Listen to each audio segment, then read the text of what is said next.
오늘도 우리 사는 이야기 찾아주셔서 감사합니다. 사연자분이 보내주신 이야기 시작해볼게요. 아들 하나를 혼자 키우며 아둥바둥 살다 보니 어느덧 제 나이도 60이 훌쩍 넘었네요. 저는 어렸을 적 저기 아래 밑에 지방에 있는 작은 시골에서 자랐어요. 도시와 많이 떨어져서 살다 보니 세상 보는 눈이 어두웠죠. 순박하기 그지없는 작은 시골 소녀였어요. 똑같았던 제 일상이 달라지기 시작했어요. 이 작은 시골에, 그것도 제가 다니던 고등학교에 젊은 남자 선생님이 정근을 온다는 소문이 들렸어요.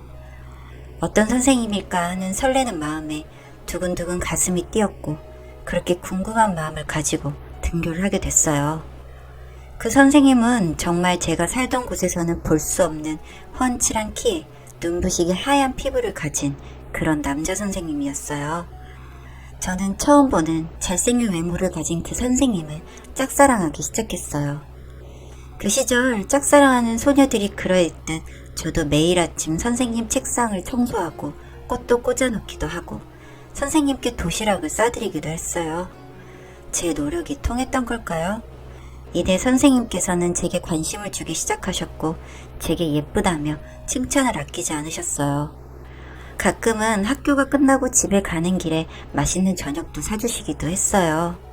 정말 내 짝사랑이 이루어지는 건 아닌지 설레는 매일매일이었고 선생님도 혹시나 나를 좋아하는 건 아닌지 매일매일 상상하며 지냈어요.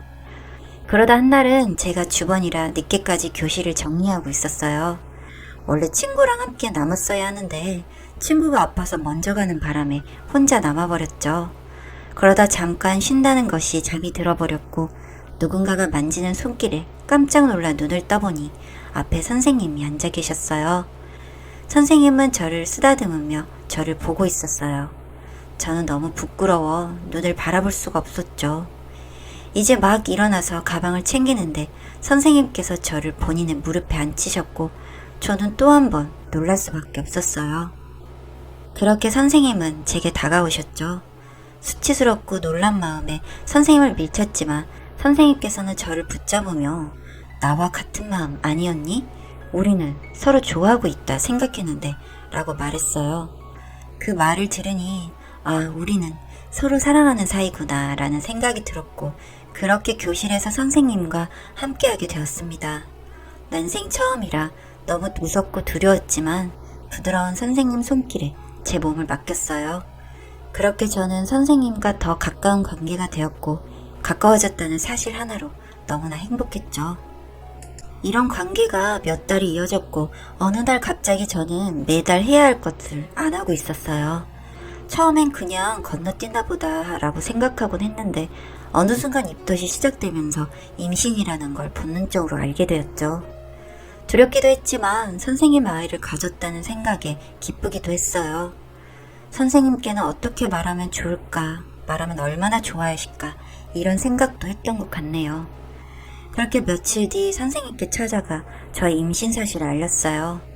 떨리는 마음으로 선생님의 대답을 기다렸지만 선생님의 표정은 너무 무서웠어요. 그러다 갑자기 막 웃기 시작하더니 절 밀어서 넘어지게 했어요. 그리고 제 배를 발로 차려 했고 저는 너무 놀라 배를 감싸고 웅크리고 있었어요. 그러면서 선생님이 말했어요. 인연이 누구 신세방칠 일 있나? 야, 그 애 새끼가 내 새끼인지 딴 놈 새끼인지 내가 알게 뭐야. 증거 있어? 이렇게요. 이게 정말 내가 알던 사람이 맞는지 정신이 혼미했어요. 선생님 하고 불렀지만 다시는 눈에 띄지 말라고 다시 한번 자기 눈에 띄는 날엔 저와 아기를 없애버리겠다고 했어요. 그 말을 듣고 저는 너무 무서워 무작정 도망치기 시작했고 집으로 돌아와 방문을 잠그고 울기 시작했어요. 엄마 아빠가 왜 그러냐고 물었지만 그냥 친구랑 싸웠다고만 했어요. 엄마와 아빠한테 말씀드리기가 너무 무섭고 두려웠거든요. 학생 신분의 임신이라니 그냥 이 세상을 끝내야 할까 하는 생각을 했어요. 병원에 가는 것도 무서웠죠. 그렇게 울면서 하루가 지났고 저는 아프다는 핑계로 학교를 나가지 않았어요. 하루 종일 선생님 생각을 했어요. 무슨 사정이 있었던 건 아닐까? 분명 나를 사랑한다고 했었는데 이게 무슨 일일까? 오만 가지 생각을 했어요. 그리고 저녁, 저와 제일 친한 친구가 제가 걱정이 됐다며 절 찾아왔어요. 저는 어제의 사실을 숨겼고 친구와 아무렇지 않은 척 얘기를 나누던 중 충격적인 사실을 알게 되었어요. 총각인 줄만 알았던 선생님은 알고 보니 이미 가정이 있었고 이미 자식까지 있던 사람이었죠. 와이프와 딸은 서울에서 지내고 있었고 선생님만 여기로 내려와 살고 주말마다 서울로 올라간 거였어요. 어쩐지 주말에는 선생님을 찾아가도 항상 안 계셨고 전화도 받지 않았어요. 서울에 올라가 있느라 그랬던 거였죠. 그 사실을 알게 된 저는 더욱더 충격에 빠졌고 이제는 그 누구도 믿을 수 없을 것 같았어요. 처음 선생님을 좋아하게 된 제 자신도 절 이렇게 만들어버린 선생님도 너무 원망스러웠어요. 전 그렇게 이유 없이 등교를 하지 않았고 부모님의 걱정은 커져만 갔습니다. 혼을 내시기도 하고 울면서 왜 그러냐고 묻기도 하시고 저는 아무 말도 할 수가 없었죠. 시간이 흐를수록 제 배는 점점 불러오기 시작했고 이대로는 집에 있을 수 없어 돈을 챙겨 부모님께 돈을 벌러 서울을 가겠다는 편지를 남기고 그렇게 집을 떠났어요. 막상 서울에 올라왔지만 너무 막막했어요. 서울엔 연고가 없었으니까요. 그렇게 배를 숨겨가며 식당 일을 전전하고 악착같이 돈을 벌기 시작했어요. 일을 하던 중 정말 마음씨 좋은 아주머니를 만나게 되었고 그분의 도움으로 아들을 출산하게 됐죠. 아이를 키우는 것도 많이 도와주셨어요. 아주머니의 도움으로 저는 한 회사에 취직을 하게 되었고 작은 단칸방이었지만 아이와 함께 살 수 있는 월세집도 마련하게 되었어요. 여자 혼자 아이를 키우는 건 너무 힘들고 어려웠어요. 세상의 손가락질을 받아야 했으니까요. 처음에는 선생님의 아이라는 생각에 아기가 많이 미웠던 적도 있었지만 그런 마음 금방 사라졌고 사랑으로 아이를 키웠습니다. 시간이 흘렀고 아들은 이제 말을 잘하는 나이가 됐어요. 자기는 왜 아빠가 없는지에 대해 물어보기 시작했죠. 그때마다 저는 아빠는 하늘나라에 가셨고 하늘에서 우리 이쁜 아들과 엄마를 지켜주고 있다고 아들을 잘 내줬어요. 저는 아들에게 아빠 없는 티가 난다라는 말을 안 듣게 하기 위해 엄하게 대하기도 했고 더 없는 사랑을 주기도 했어요. 아들은 어린 나이에 동네 어르신들에게 항상 예의 바르게 행동했고 애교도 많아 동네 분들이 많이 예뻐하셨죠.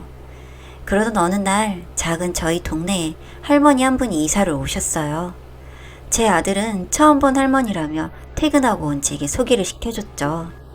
그 할머니의 겉모습은 이런 동네에 살 것 같지 않은 차림새였어요. 무슨 사정이 있겠지 생각하며 인사를 나눴고 할머님은 저와 아들을 좋아해 주셨어요. 처음 뵙는 분이었지만 아들이 예쁜 짓을 하니 나한테까지 저러시나 싶어 넘어갔습니다. 할머니는 제가 일 때문에 바쁜 날이면 아들을 돌봐주며 밥도 챙겨주셨어요. 원래는 야근이 많은 직장은 아니었지만 그때는 회사가 점점 커지고 있어 야근이 많아졌었어요. 그때마다 그 할머님은 아들을 살뜰히 보살펴 주셨죠. 너무 감사했어요. 편견 없이 저를 대해주기도 하셨고 아들도 너무 예뻐해 주셨거든요. 그날도 제가 야근을 하는 날이었는데 일이 생각보다 빨리 끝나 일찍 할머님 집으로 향했어요. 할머니 집 문 앞에 도착을 했을 때 아주 익숙한 목소리가 들렸어요. 잊고 싶었지만 잊을 수 없었던 목소리.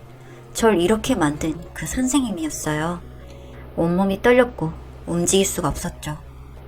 아들은 그 선생님과 장난을 치는 듯했고 할머니는 아들에게 선생님을 가리키면서 아빠야 아빠 라고 하고 있었죠.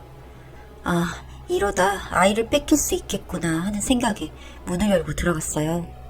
아들은 저를 보고 제게 뛰어왔고 전 이게 무슨 짓이냐며 소리를 쳤어요.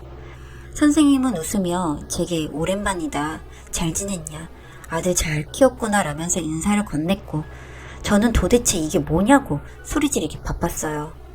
그때 할머니가 나와서는 네 아들은 우리 집안의 대를 이어줄 핏줄이다 라고 말했고 저는 절대 그럴 일 없을 거라며 아들을 데리고 도망치듯 나왔습니다. 그 이후 매일 저희 집에 찾아와 아들을 달라고 하는 할머니 때문에 저는 집에서 지낼 수가 없게 되었고 여간방을 전전하며 불안한 나날을 보냈어요. 출근할 때면 아들을 항상 데리고 출근을 했고요. 몇 주가 지났고 선생님은 저를 만나러 회사로 찾아왔어요. 저는 할 말이 없다고 돌려보내려 했지만 억지로 끌고 나오는 바람에 어쩔 수 없이 얘기를 나누게 되었죠. 그 순간에도 저는 할머니랑 같이 와서 아들을 데려가면 어쩌나 안절부절하고 있는데 그걸 눈치챘는지 선생님은 자기 혼자 왔으니 걱정 말라고 했어요. 저는 도대체 이제 와서 아이를 데려가려고 하는 이유가 뭐냐고 물었어요. 그날 나를 죽일 것처럼 대해놓고 도대체 왜 그러냐고. 그러자 선생님은 제게 이 얘기를 하기 시작했어요. 자기는 집안의 장남인데 아내는 딸아이 하나만 낳았고 그 뒤로 자궁에 문제가 생겨 수술을 하는 바람에 아이를 가질 수 없는 몸이 되었다고. 집안에서 아들 하는 바람에 아내는 딸아이를 데리고 집을 나갔고 저와 그런 일이 있고도 학생들을 성추행하는 바람에 직장에서도 잘리고 부모님 집에 들어가 살고 있었다고. 그러다 집에서 술을 마시고 술주정을 부리다 어머니한테 털어놓게 되고 계획적으로 너랑 아들한테 접근한 거라고. 그날 아들을 본 게 처음이 아니었더라고요. 그 전에도 정부처에 한다며 할머니는 선생님과 아들을 만나게 했었고 아들에게는 이 사실을 엄마한테 말하면 엄마는 저 멀리 떠나버릴 수 있으니 비밀로 하라고. 눈물이 쏟아져 나왔어요. 제 아들한테 저런 짓을 한 저 인간 같지도 않은 인간들을 죽이고 싶었어요. 한참을 울던 제게 선생님이 또 한 번 말을 꺼냈어요.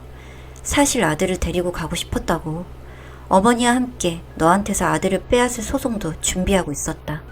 하지만 너에게 한 짓이 있고 나도 후회를 많이 했다고. 많이 미안했다고. 어머니는 자기가 알아서 할 테니 아들을 데리고 멀리 떠나라고. 그러고는 선생님은 자리를 떠났어요. 저는 그 뒤로 한국에서 모든 생활을 접고 고향에 있는 부모님을 뵌 뒤 아들을 데리고 외국으로 떠났습니다. 그곳에서 운 좋게 자리를 잘 잡게 되었고 저는 마음 따뜻한 교민을 만나 새 가정을 꾸리고 아들에게도 좋은 아빠가 생겼죠. 엄마는 자기가 꼭 호강을 시켜주겠다던 아들은 공부도 열심히 해 좋은 대학을 졸업하고 내노라 하는 회사에 취직을 했어요. 이렇게 기특하게 잘 자라준 내 아들이 며칠 뒤면 결혼을 해요. 아들 결혼 준비를 하다 보니 제가 살아온 인생을 다시 돌아보게 되더군요.